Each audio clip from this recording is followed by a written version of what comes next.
હું જઈ ગયો છું મિત્રને નાસ્તો પાણી દેવા. તમે જોઈ શકો છો બહુ થોડોક આગળ રહે છે કે મારું ગામ ઝમર છે, ત્યાંથી હું લગભગ 2 કિલોમીટર આગળ જઈ રહ્યો છું.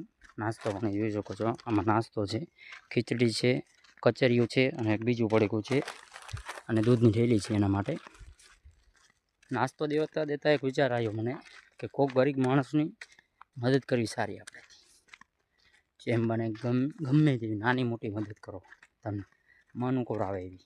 આપણે એવું નથી કહેતા કે તમે પૈસા બાટી દો, એવું કરી શકો. હું મારી ચેનલ મોનોટાઈઝ થઈ જશે માતાજી ભગવાનના તમારા બધાના સપોર્ટથી, તો આપણે નાના બાળકોની સેવા કરીશું.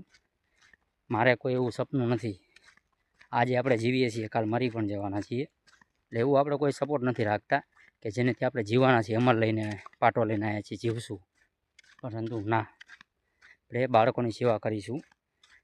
તમે જોઈ શકો છો લાલ ઠેલી છે, નાસ્તો દેવા જઈ રહ્યો છું. ઓલરેડી હું ગામથી 3 કિલોમીટર એમના માટે નાસ્તો લઈને હાલીને જઉં છું. નથી કોઈ સાયકલ, નથી કોઈ હોન્ડા. મારો ભાઈ પાસે રિક્ષા છે, પણ રિક્ષા માર્ગે આવી શકે એવી નથી. તમે જોઈ શકો છો માર્ગે રિક્ષા નથી આવી શકતુંનું કારણ મોટું છે. બહુ ગડારા છે એટલે રિક્ષા ન લાવાય. તમે જોઈ શકો છો. તો આપણે એવી ફરજિયાત નથી કરતા કે આપણે માત્ર રાજાના દીકરા છીએ. ગમે તેટલી નાની મોટી સેવા કરો કોઈ બી માણસની.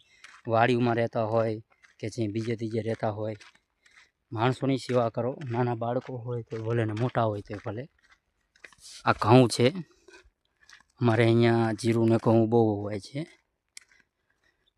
મારે હજી કિલોમીટર આગું ચાલીને જવાનું છે.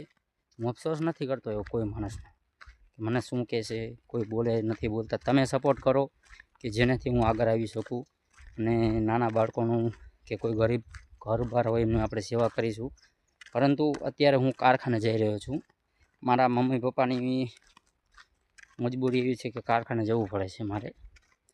કારખાને જવાથી ઘરે ગુજરાન ચાલે, જેનાથી સેવા દેવાનો. ફાઇનલી હું શાક બકાલું લઈને નીકળી ગયો છું. એ મિત્રએ શાક બકાલું આપ્યું છે આપણને પ્રેમ ભાવથી.